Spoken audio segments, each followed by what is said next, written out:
Kolay gelsin.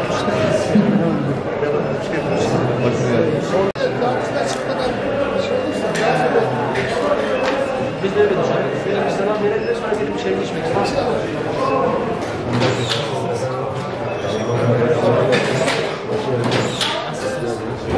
İyisiniz inşallah.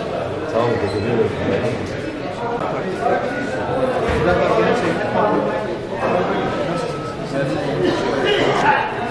Teşekkür ederim.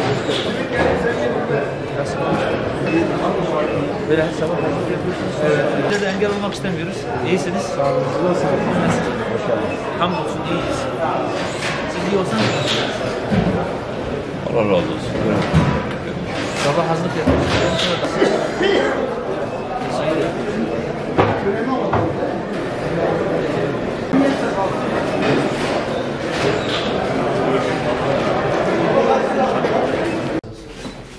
Çok sağ olun.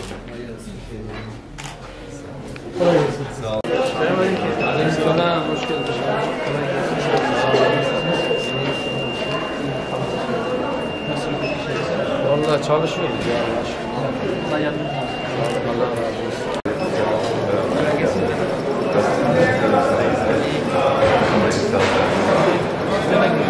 Aynen. Her yapıyoruz. Masajlarını arkadaşlık hasta sağlıyoruz. Çok şükür sağ olun. Sizler de iyisiniz. Rahatsınız. Canınızı sağlığı. Çok sağ olun. Hayırlısı olsun herkese.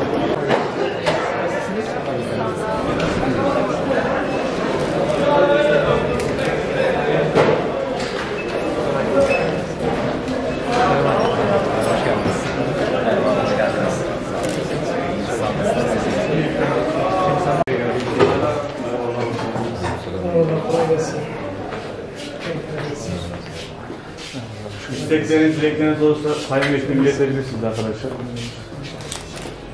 Kardeşlerimizin görelim, sesini duyalım. Belki çok objektif size yönelik, kimse sesinizi duymuyor. Dedik yerinde görelim. Var mı bir isteğiniz, ihtiyacınız? Yapabileceğiniz Sağ olun. 70 var. 7 kişi. Allah yardımcınız olsun. Sağ olun. Hatırlayacak. Her şey teknolojik olmuş. Geriye sadece bir yük, ağır olan işler size kalmış.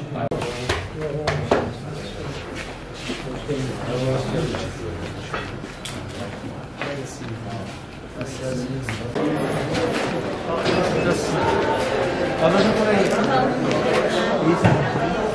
İyi. Nasıl gidiyor? Çok şükür. Bir şey olamıyoruz. Her zaman şükür bir iyi haber, kötü haber. Sorunları da gündeme getiriyoruz. Teşekkür ediyorum. Sizinle alakalı yapabileceğiniz bu taşeron işlerin sıkıntılarının dışında ama çok hoş. Valla postacılar olarak çok sıkıntımız var, çok problemimiz var. Kargo yoğunluğu sıkıntımız var, personel eksikliğimiz var. Ne bileyim, yani 399'lar olarak yükselme şeyimiz var. Bir yerde kaldık, sıkıştık. 12 senedir falan yükselemiyoruz, sınav açmıyorlar. Yani bir sürü problem var yani. Sendikanız hangisi?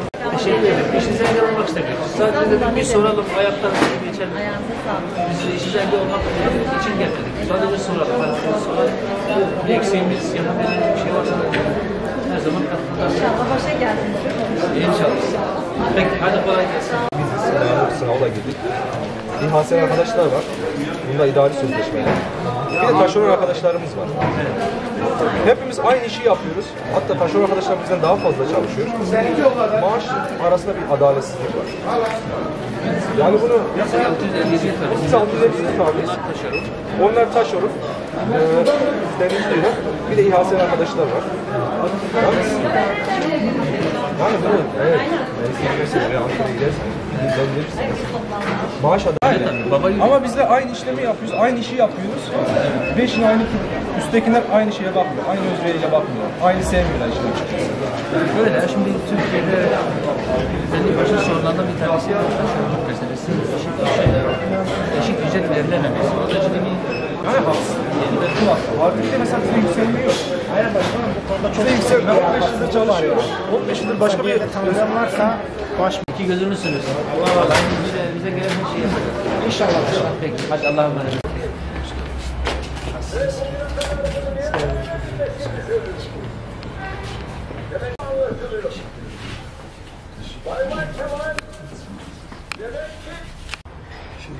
Siz nasılsınız? Nasıl? Allah'a şükür. Ben de Hataylıyım. Evet. Hatay Asırlıyım. 1,5 yıldan beri önce Ankara'dan geldim. Nerede bu yetişmesini bilgilerden biz sağladık. Evet. Çoğunlukla. Şimdi hala böyle mi? Çok daha sıkıntılı bir Hatay'da. İnşallah bu süreci iyi atlatmaya çalışıyoruz. Çünkü çeşitli şeyler oluşuyor. Yani biz belirli bir konsept içinde sağlıyoruz ama Bu doğal bir şey. İnşallah bunlar için de uğraşıyoruz. Bir şeyler yapmaya çalışıyoruz. bilmiyorum artık top sizde.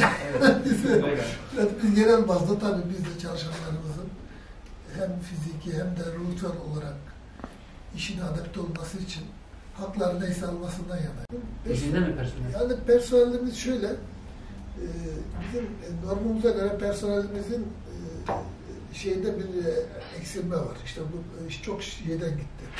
Hep ona destek veriyoruz. Tabii ki personelimiz daha çok olursa daha iyi olur. Daha hizmetimiz daha şey olur. Çok teşekkür Allah ederim. başarılarınızı Allah'a emanet olun. Allah hayırlı olsun. Teşekkür ediyorum. Memnun oldum. Aşağı